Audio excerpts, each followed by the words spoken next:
kita dengan FGD ini adalah petani mau naik kelas. Penting gitu Bapak.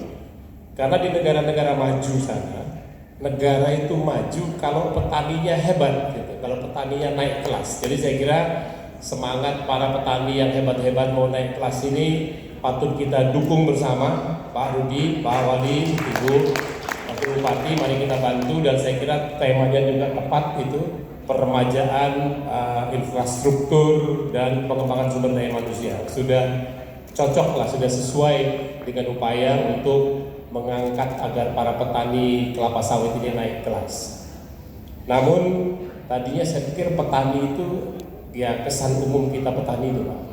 Ternyata ada petani yang pakai nasi, ada petani yang wali kota, ada petani yang anggota DPR, ada petani yang wartawan dari saya lihat di luar, ada petani yang juga kepala dinas provinsi. Jadi macam-macam nih petani kita, sehingga mungkin Pak Ketua, kalau petani rakyat yang dimaksud itu barangkali bukan soal kelas sosialnya, tapi lebih kepada bagaimana membuat para petani ini berpartisipasi secara masif. Jadi kita tidak membedakan kelas sosialnya, namun lebih kepada kegiatan-kegiatan ini adalah secara masif memberikan kontribusi kepada bangsa dan negara ini.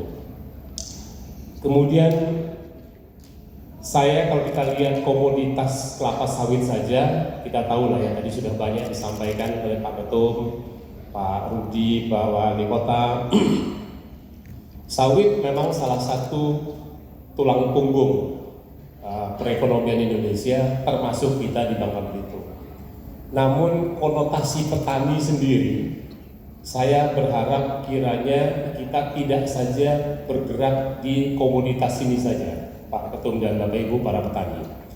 Karena wilayah kita ini sangat dominan oleh pertambangan, sehingga barang-barang produk pertanian yang kecil-kecil pun tidak kita tanam. Kita tidak tanam cabai, kita tidak tanam bawang, yang akhirnya inflasi kita tinggi. Jadi saya berharap juga kegiatan Bapak Ibu para petani ini bagus di sektor di komoditas kelapa sawit, namun mari kita kembangkan juga di komoditas-komoditas yang lain, sehingga kita semakin berkurang ketergantungannya dari daerah-daerah lain. Yang berikutnya ingin saya ajak juga, kita ini punya banyak lahan kritis Pak Ketum dan para petani akibat TI itu, pertambangan ilegal. Kami sedang memetakan lahan kritis ini punya siapa.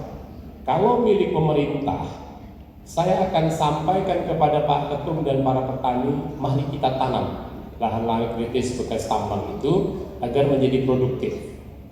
Sejauh ini kalau dari udara kita bisa melihat lahan-lahan kritis bekas tambang itu dia sering berada di antara perkebunan-perkebunan kelapa sawit itu. Jadi artinya secara teknis tidak terlalu sulit. Biasanya sawit, bekas TI, terus sawit lagi. Nah yang kosong ini kalau punya pemerintah, nanti Pak Ketum mari kita bekerja sama, silahkan ditanam. Kalau punya masyarakat pribadi, nanti kita bicarakan mau bagaimana menatanya. Intinya jangan kita biarkan menjadi lahan tak berguna. Mari kita buat lahan-lahan kita ini menjadi lebih produktif. Dalam jangka panjang, atau sekarang pun sudah terjadi sebetulnya, kelapa sawit ini kan juga sudah menjadi bagian dari energi. Ketika pemerintah saat ini mendorong transisi energi dari energi berbasis bahan baku fosil menjadi energi terbarukan. Mari kita lihat peluang ini bersama-sama juga, bahwa kita berkesempatan besar dengan lahan yang luas yang cocok untuk ditanami kelapa sawit. Mari kita berpartisipasi dalam transisi energi ini, menggunakan apa yang kita miliki, dan peran kita dalam mengurangi emisi karbon di dunia pun akan dihargai oleh dunia. Kemudian hilirisasi. Jadi kalau tadi sudah dilaporkan kita sudah punya pabrik di sini. Saya dengar di Belitung juga besar pabriknya. Namun hilirisasi ini kalau kita dengar arahan Presiden, di mana-mana kita harus hilirisasi. Di timah harus hilirisasi, di sawit harus hilirisasi. Maknanya sebetulnya adalah peningkatan nilai tambah. Jika kita melakukan hilirisasi, maka kita akan mendapat untung lebih banyak. Selain itu, kita membuka lapangan pekerjaan. Karena bangsa sebesar Indonesia ini, kita harus menyediakan lapangan pekerjaan. Jika tidak, kasihan rakyat kita dan akan bisa menjadi potensi masalah sosial. Jadi saya mendorong sekali lagi hilirisasi yang bagus di komoditas kelapa sawit ini. Tadi Pak Ramli, Pak Ketum juga mengatakan ekspor kita baru dari Belitung sekarang ini ya Pak. Mari kita upayakan juga agar kita bisa ekspor dari Bangka. Mari kita upayakan. Pelabuhan setahu saya kalau cocok itunya ya Pak, spesifikasi teknisnya di Tanjung Ular sudah hampir selesai pelabuhannya. Kalau itu pelabuhan selesai, silakan nanti Bapak-bapak lihat. Silakan Bapak-bapak lihat, kalau cocok siapkan skenario-nya supaya kita bisa ekspor kelapa sawit dari sana. Kemudian ketika terjadi krisis minyak goreng kemarin, terus terang yang paling mengkhawatirkan saya adalah ketika para petani tidak bisa menjual produk mereka, buahnya, karena tangki-tangki penuh gitu ya. Nah, itu juga menjadi isu, sehingga bukan tidak mungkin kita pun mendirikan pabrik minyak goreng kita di sini, Pak. Coba mulai dipikirkan juga. Itu adalah bentuk-bentuk hilirisasi yang bagus. Kalau memang ada rencana, badan-badan usaha silakan dirangkul para petani, buatlah koperasi yang sesungguhnya, koperasi yang benar-benar ruhnya itu ada di petani akar rumput itu.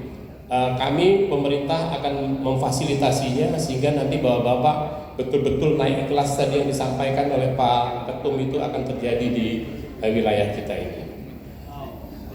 Tadi saya lihat salah satu yang menandatangani MOU adalah BRI. Saya kira ini indikasi bagus bahwa akses para petani khususnya kelapa sawit ini terhadap pendanaan sudah terbuka. Dari beberapa kesempatan dengan diskusi dengan para pimpinan perbankan, belum banyak memang masyarakat kita memanfaatkan akses keuangan itu. Saya menghimbau agar asosiasi ini memanfaatkan akses yang sudah terbuka ini agar petani kita, kalau mau naik kelas itu kan modalnya juga harus naik Pak. Jadi manfaatkan akses pendanaan yang sudah terbuka. Dan mohon bantuan juga para pelaku perbankan, pelaku usaha perbankan, mohon dibantu. Jadi posisinya itu bukan hanya bank menyediakan uang saja, mohon bantuan bapak-bapak juga karena praktisi perbankan ini lebih paham skenario pendanaan. Tolong dibantu agar pinjaman-pinjaman itu produktif. Dan jangan sampai nanti petani-petani kita tidak dapat mengembalikan pinjamannya. Jadi dua arah.